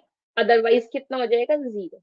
तो अगर मैं 1 से 2 की बात करूँ तो ये अदरवाइज वाले फंक्शन में नहीं आएगा, और अगर ये अदरवाइज वाले में आएगा तो जीरो को इंटीग्रेट करूंगी तो मैं 1 से 2, if I'll integrate 0 from 1 to 2, that would give me again 0. So that's why in uniform distribution, you would know when would be the probability 0 if you have given values that are outside the interval on which our distribution is defined, then the probability will be 0. Okay, चलिए आगे बढ़े. Next is normal distribution. ये इस तरीके का अगर आपको ये बेल शेप्ड स्ट्रक्चर मिलता है then we'll have a normal distribution. और आप ये ऑब्जर्व कर सकते हो कि अगर आप ये सेंटर ले लो इसका 0, ठीक है, तो ये सिमेट्रिक है, इस 0 से सिमेट्रिक है. तो इस वाले जो भी ये सेंटर होगा इसको इसको हम लोग मीन बोलेंगे. और जो भी इसकी डेविएशन है अराउंड दिस लाइन इसको हम स्टैंडर्ड डेविएशन बोलते हैं. ठीक है, तो नॉर्मल डिस्ट्रीब्यूशन में हमारे पास दो पैरामीटर्स होते हैं, mu and sigma. Mu is my mean, mu is basically my mean and sigma is my standard deviation. ठीक है, अगेन वही माइनस इंफिनिटी से इंफिनिटी पे डिफाइंड होता है. अब देखो एक्सपोनेंशियली वाला जो डिस्ट्रीब्यूशन था वो 0 से इंफिनिटी पे डिफाइंड हो रहा था, यूनिफॉर्म वाला किसी पर्टिकुलर इंटरवल पे. अगर मैं नॉर्मल डिस्ट्रीब्यूशन की बात कर रही हूँ तो ये इसमें एक्स कहाँ से कहाँ तक लाई करेगा, इसमें एक्स लाई करेगा माइनस इंफिनिटी से इंफिनिटी. ठीक है, और प्रोबेबिलिटी डेंसिटी फंक्शन क्या होता है, 1/σ√2π e⁻ -1/2 x minus mu over sigma का स्क्वायर. म्यू एंड सिग्मा क्या है, mu is our mean and sigma is our standard deviation. ठीक है, लेकिन अगर आप यहाँ पे देखो ये थोड़ा कॉम्प्लिकेटेड नहीं है काम करने के लिए, प्रोबेबिलिटी फाइंड आउट करने के लिए. तो हमने क्या किया, हमने एक जेड स्कोर डिफाइन किया जिसको हमने लिखा x minus mu over sigma. ठीक है, आपने स्टैंडर्ड नॉर्मल डिस्ट्रीब्यूशन पहले भी पढ़ा होगा. इसमें हम लोग क्या करते हैं, जो भी नॉर्मल डिस्ट्रीब्यूशन है उसको कन्वर्ट करेंगे हम लोग स्टैंडर्ड नॉर्मल डिस्ट्रीब्यूशन में, क्योंकि वो इजी होता है हमें प्रोबेबिलिटी फाइंड आउट करना. क्या करेंगे इसमें, देखो अगर आप x माइनस म्यू को सिग्मा ले लोगे तो मीन अगर म्यू था तो अगर मैं यहाँ पे x को म्यू पुट करूँ, म्यू माइनस म्यू 0, तो इस केस में आपका मीन जो है वो 0 हो जाएगा और सिग्मा क्या हो जाएगा, स्टैंडर्ड डेविएशन आपका 1 हो जाएगा. ठीक है, अगर मीन 0 हो जाता है और स्टैंडर्ड डेविएशन 1 हो जाता है तो वो मेरा बन जाता है स्टैंडर्ड नॉर्मल डिस्ट्रीब्यूशन. और उसका प्रोबेबिलिटी मास फंक्शन होता है ये minus infinity to infinity 1/σ√2π e⁻ -x²/2.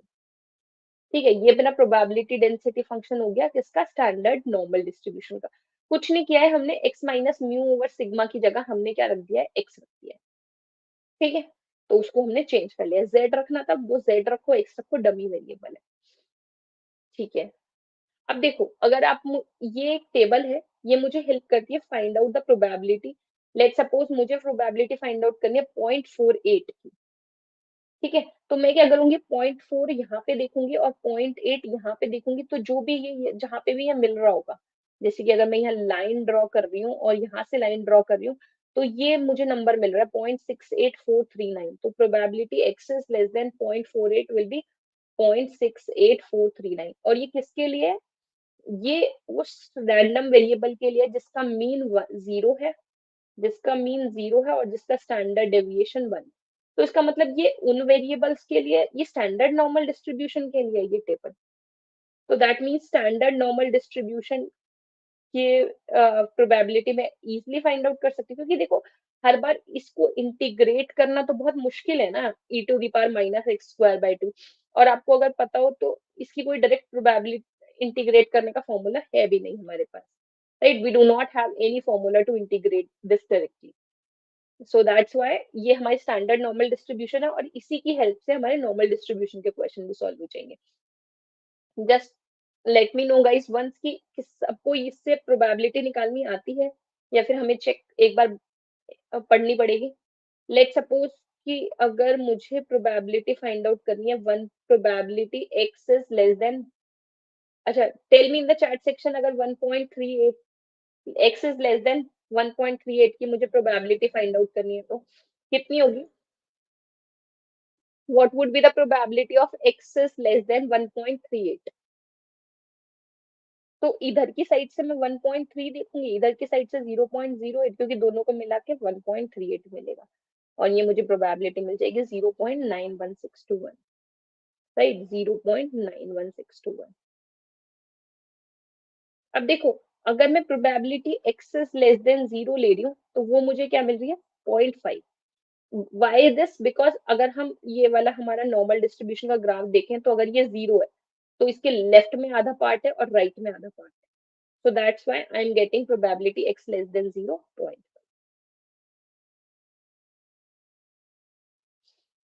ठीक है, is it clear guys? Okay, so let's see some questions. Okay, we have this question. It says that suppose the current measurement in a strip of wire are assumed to follow a normal distribution with a mean of 10 milliamperes. That means mu is equals to 10 and a variance of 4 milliamperes. That means sigma is equals to sigma, sorry, sigma is equals to square root of 4. That means 2. What is the probability that a measurement exceeds 13? So that means we have to find out probability x is greater than equal to 13. ठीक है, अब देखो x greater then 13 पे तो हम probability नहीं निकाल सकते हैं, क्योंकि वही है कि अगर मुझे उसका डेंसिटी फंक्शन यूज करूंगी नॉर्मली डिस्ट्रीब्यूशन का, क्योंकि देखो नॉर्मल डिस्ट्रीब्यूशन का बहुत ही मुश्किल सा है, e to the power minus X minus mu over sigma का स्क्वायर, तो ये बहुत कॉम्प्लिकेटेड सी डिस्ट्रीब्यूशन है, तो इसको तो नहीं यूज कर सकते, तो क्या करें, इसको स्टैंडर्ड नॉर्मल में कन्वर्ट कर ले। स्टैंडर्ड नॉर्मल में कन्वर्ट करने के लिए मीन जीरो होना चाहिए, स्टैंडर्ड डेविएशन 1। तो क्या करते हैं, जेड को क्या ले लेते हैं, x minus mu over sigma ले लेते हैं, वही चीज करते हैं। तो क्या बन जाएगा, ये x minus mu over sigma is greater than equal to 13 minus mu. अब म्यू कितना है, 10, और सिग्मा कितना है, 2। तो ये बच जाएगा मेरे पास। तो अ, ये कितना बन जाएगा, प्रोबेबिलिटी, ये z लिख लूं, greater than equal to 13 minus 10, that means 3/2। So that would give me point, sorry, that would give me 1.5। ठीक है, अब देखो, ये जो मेरी पुराने वाली टेबल अभी मैंने देखी, ये मुझे ग्रेटर देन की प्रोबेबिलिटी नहीं देती है, मुझे लेस देन की देती है, तो मैं इसको ऐसे लिख लूं, 1 minus probability z is less than equal to 1.5। अब z is less than equal to 1.5 तो मैं यहाँ से निकाल सकती हूँ, तो 1 ये रहा और 0.5 ये रहा यहाँ पे, तो 0.85314 प्रोबेबिलिटी हो जाएगी। ठीक है, तो इस टेबल से मैंने लिख लिया कि मेरी प्रोबेबिलिटी कितनी हो जाएगी, 0.85314। इसको माइनस कर देंगे तो क्या बचेगा, 6 3 6 4 एंड 1। तो ये मेरी प्रोबेबिलिटी हो गई। ठीक है, किसी को इस तरीके के क्वेश्चन में कोई confusion guys, anyone have any confusion?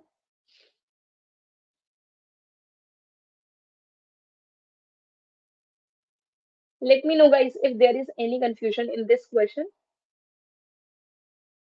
Okay, तो अगर इसमें कोई कंफ्यूजन नहीं है तो let's move to the next question. ठीक है, देखो अब ये क्या है क्वेश्चन, क्यूमुलेटिव डिस्ट्रीब्यूशन फंक्शन पे दिया हुआ है। अब क्यूमुलेटिव डिस्ट्रीब्यूशन फंक्शन क्या होता है, पहले उसको पढ़ते हैं। अब अगर आपने पढ़ा हो कि लेट सपोज कि एफ एक्स मेरा कोई भी डिस्ट्रीब्यूशन फंक्शन है और एक्स की वैल्यू 0 से 1 पे 1/2 है, 1 से 2 पे ये है 1/3, इस तरीके से मेरे को प्रोबेबिलिटी डिफाइन है। और लेट सपोज कि 1/2, इसको 1/4 लिख लेते हैं, और 1/4 मेरी x greater than equal to 2। ठीक है, तो अगर मेरे पास इस तरीके से प्रोबेबिलिटी डिफाइंड है तो क्यूमुलेटिव डेंसिटी फंक्शन हम कैसे लिखते हैं, कि अगर x लेस देन 1 है, x 0 to 1 है, तो मेरे पास 1/2 ही रहेगी। अब अगर मैं 1 से 2 लिख रही हूँ तो इसमें मैं क्या करूंगी, इन दोनों को ऐड कर दूंगी, 1/2 प्लस 1/4, तो मुझे क्या मिल जाएगा, अगर हम ऐड करते हैं तो 4 एलसीएम होगा, और 2 2 जा 4, 2 plus 1, that would give me 3/4। अब अगर मैं x greater than equal to 2 ले रही हूँ तो मैं अब तीनों को ऐड कर दूंगी, तो मेरे को क्या मिल जाएगा, 1। तो लास्ट में हमेशा क्यूमुलेटिव डेंसिटी फंक्शन की प्रोबेबिलिटी 1 हो जाती है। ठीक है, तो अब देखो इसमें क्वेश्चन में क्या दिया हुआ है, consider a random variable x that takes value +1 and -1 with probability 0.5। So that means मुझे कोई भी स्मॉल एफ एक्स डिफाइंड है जिसकी प्रोबेबिलिटी -1 है और +1 है, सॉरी, जिसकी प्रोबेबिलिटी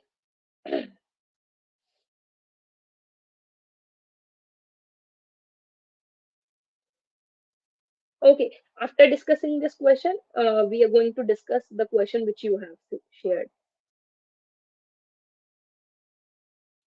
ओके, सो यहाँ पे एफ एक्स क्या हो जाएगा, लेट सपोज कि अगर 0.5 है प्रोबेबिलिटी जब x -1 है, और जब x 1 है तो प्रोबेबिलिटी कितनी है, 0.5 होगी। तो जब मैं कैपिटल एफ एक्स निकालूंगी तो क्या हो जाएगा, पहली बार में तो 0.5 ही रहेगी जब x -1 है, और जब x +1 होगा तो दोनों को ऐड कर देंगे तो ये क्या हो जाएगा, ये 1। ठीक है, सो that would my capital of F x. तो किस कौन सा ऑप्शन ट्रू हो जाएगा, ऑप्शन सी ट्रू हो जाएगा, right. So here option C is correct. Okay, so let's solve one question which we get in our chat section. Question is, a bag contains 4 white balls. Let me write down here. We get 4 white balls and 6 black balls, right? So a bag has 4 white balls and 6 black balls. 2 balls are drawn at random with replacement. Find the probability that both balls are black. तो देखो one condition यहाँ पे है कि with replacement हमारी balls निकाली गई हैं, और we have to find out the probability. 2 balls are drawn, 2 balls निकाली गई हैं with replacement, 2 balls are drawn with replacement. We have to find out the probability that both balls are black, probability that both balls are black.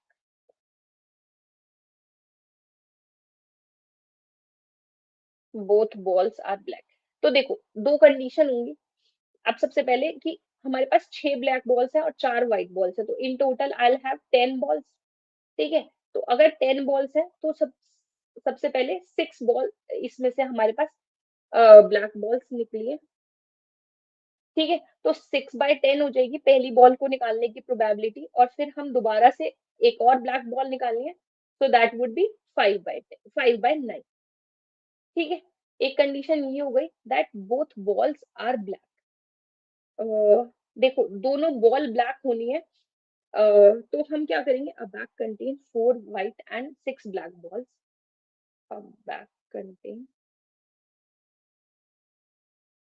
एक minute, 4 white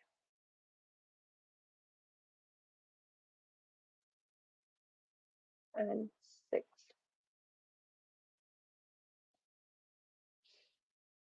ठीक है, तो हमारी ये probability हो गई। हाँ, तो 6/10 और 5/9 होगी, और कोई कंडीशन तो नहीं है हमारे पास इस क्वेश्चन में। Find the probability that both balls are black. Okay, with replacement निकाला है हमने।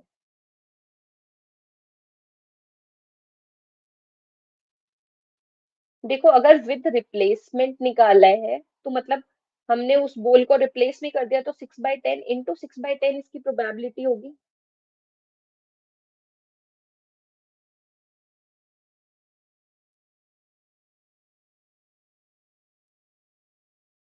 हाँ, ये इसकी प्रोबेबिलिटी होगी 36/100, क्योंकि हमने ये कैसे निकाला है, विद रिप्लेसमेंट। हमने इसको रिप्लेस किया है। अब देखो दो कंडीशन आती है, या तो हम इसको ब्लैक बॉल से रिप्लेस कर रहे हो, अच्छा, इसमें we'll have two condition, either I am going to replace it with black ball. देखो अगर ब्लैक बॉल से किया है तो 6/10 हो जाएगी सेकेंड ब्लैक बॉल की प्रोबेबिलिटी। अब सेकेंड कंडीशन क्या है कि 6/10 की तो पहली बॉल निकाली, अब जब आपने रिप्लेस किया ना तो आपने उसकी जगह व्हाइट बॉल डाल दी, तो आपके पास कंडीशन क्या हो गई, आपके पास 3 white हो गई और 7 ब्लैक हो गई, वो सॉरी 5 white हो गई इस केस में, और आपके पास 5 ब्लैक हो गई। तो इस केस में आपको इंटू 5/10 करना पड़ेगा। ठीक है, because you don't have given that with replacement कि आपने किस बॉल से रिप्लेस किया, तो आपके पास दो कंडीशन आती है, either you are going to replace it with black ball, तो 6/10 हो जाएगा।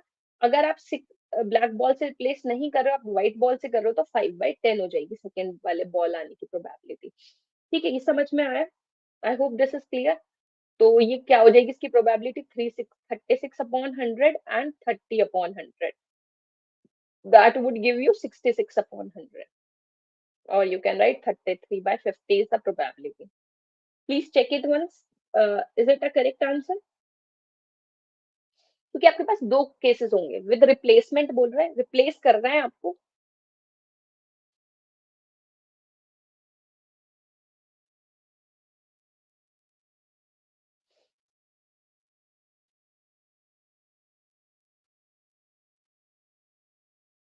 Okay, so that would be the answer. देखो एक बस ट्रिक क्या थी कि अगर दोनों बॉल्स जब हम रिप्लेस कर रहे हैं तो हमें नहीं पता कि हमने उसको व्हाइट बॉल से, हाँ, क्योंकि देखो हमने बीच में एडिशन इसलिए लिया है क्योंकि we don't know either we are going to white ball, we are going to replace it with white ball और ब्लैक बॉल। देखो पहली बॉल हमने निकाली ब्लैक, ठीक है, उसके बाद हमें रिप्लेस करना था उस बॉल को विद रिप्लेसमेंट।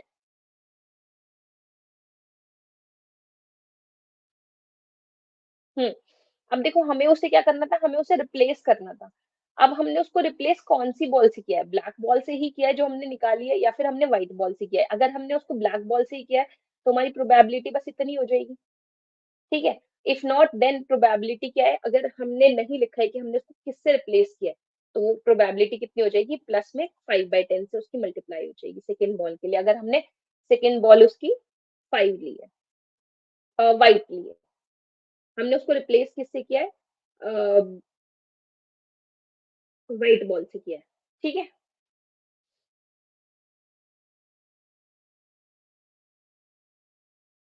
देखो हुआ क्या है कि हमने ना ब्लैक बॉल निकाली, क्वेश्चन में ना जो भी आपने क्वेश्चन शेयर किया है हमें उसमें एग्जैक्टली नहीं दे रखे है कि हमने ब्लैक बॉल से ही रिप्लेस किया है या हमने व्हाइट बॉल से रिप्लेस किया है उसको, ठीक है। सो दैट्स वाई अगर हमें कंडीशन नहीं दे रखी है कि हमने किससे रिप्लेस किया तो हम ऐड कर देंगे, otherwise we'll not, we'll take only this probability, finding out the probability getting two black balls,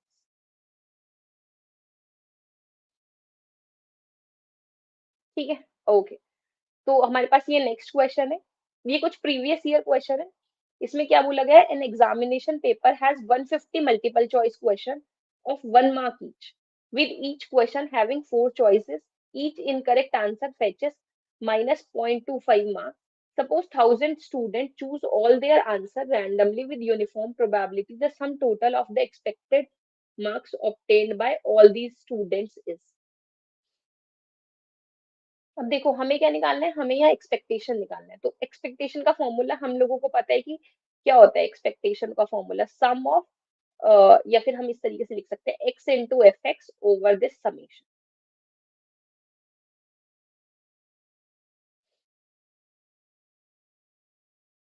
right, summation F x F x. तो अब क्या है कि 150 मल्टीपल चॉइस क्वेश्चन है, 1 mark each, with each question having 4 choices, each incorrect answer fetches minus 0.25 marks, and suppose 1,000 students choose all their answer randomly with uniform probability. The sum of total of the expected marks obtained by all these students is, what would be the sum total of expected marks obtained by all these students? Let me know, guys. Try it once. Just try this question once and let me know the answer.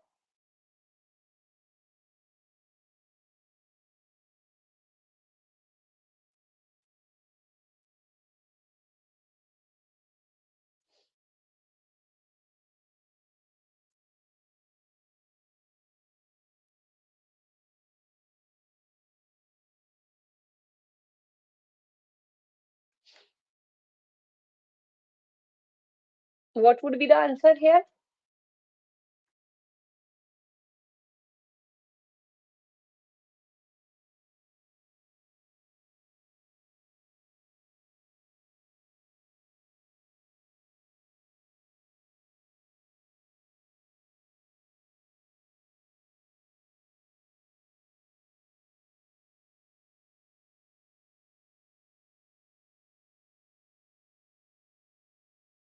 देखो पहले एक question की expectation निकाल लें।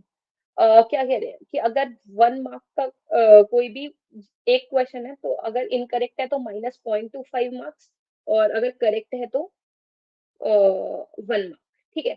तो अगर correct होने की क्या प्रोबेबिलिटी है, क्योंकि 4 ऑप्शंस हैं तो चारों में से एक ट्रू होना चाहिए, तो probability of getting a correct answer is 1/4, और आपको क्या मिलेगा उससे, 1 मार्क मिलेगा, ठीक है। और probability of getting a wrong answer is 3/4, और मार्क्स कितने मिलेंगे, -0.25, ठीक है। तो एक्सपेक्टेशन निकालना है एक क्वेश्चन की, एक्सपेक्टेशन क्या होगी, summation x F x, x क्या है 1, तो 1 इंटू 1/4 माइनस प्लस करेंगे 3/4 इंटू -0.25। ठीक है, तो इसको सॉल्व कर लेते हैं। 1/4 कॉमन ले लेते हैं, तो क्या बचेगा, 1 -0.75। तो ये मुझे देगा 0.25। तो 0.25/4, upon 4, so that would give मी 1/16। सो ये मेरा एक्सपेक्टेशन ऑफ एक्स हो गया। अब एक्स क्या है, वन क्वेश्चन, लेकिन मेरे पास कितने 150 मल्टीपल चॉइस क्वेश्चन है। तो expectation of x for 150 question, for 150 question, तो 150 से मल्टीप्लाई कर देंगे, 150 इंटू 1/16। तो कितना हो जाएगा यहाँ पे, 2 8 जा 16, 2 7 जा 14 एंड 2 5 जा 10। सो दैट वुड गिव मी 75/8। ठीक है, expectation of x for 1000 student. अब 1000 स्टूडेंट्स के लिए भी तो बात करनी है हमें, तो क्या करेंगे, 1000 इंटू 75/8, इसको सॉल्व कर लेंगे तो मुझे क्या मिल जाएगा, सम ऑफ टोटल एक्सपेक्टेड। तो इससे ऑप्शन क्या हो जाएगा, ऑप्शन डी ट्रू हो जाएगा, यहाँ पे 9375। ठीक है, तो यहाँ पे 9375 मुझे करेक्ट आंसर दे देगा।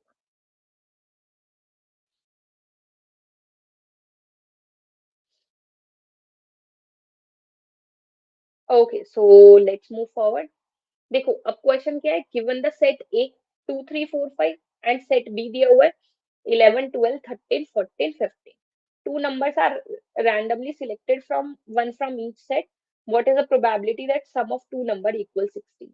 तो क्या करो, पेयर्स बना लो, ये तो बहुत इजी क्वेश्चन है। क्या करेंगे, 2 और 14 मुझे 16 सम देंगे, और कौन सा सम देगा, 3 और 13 मुझे 16 सम देंगे, 4 और 12 देगा, और 5 और 11 देगा। इसके अलावा तो देखो गाइस कोई कोई नहीं देगा।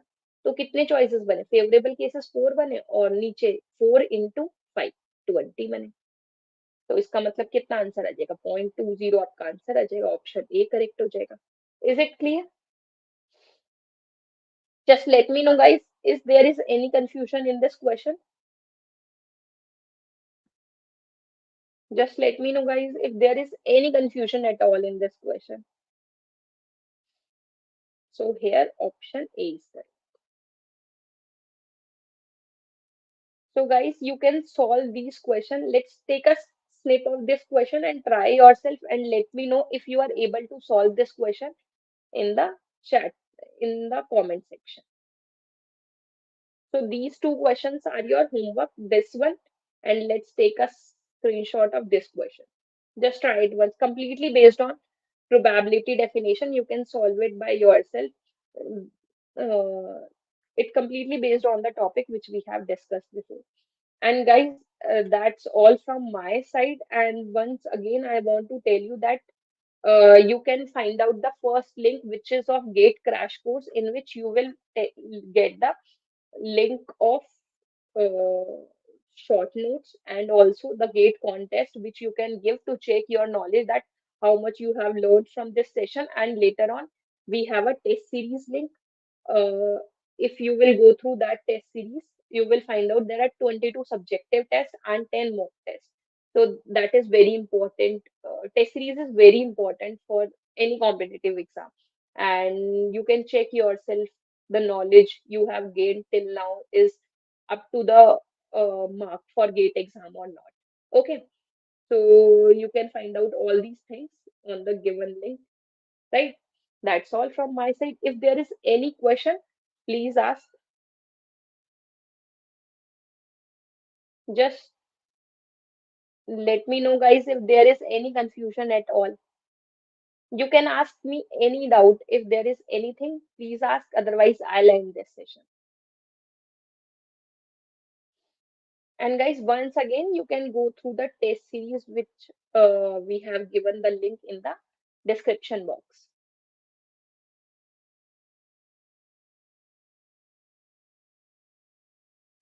Okay, so that's all from my side, guys. All the best for your exam.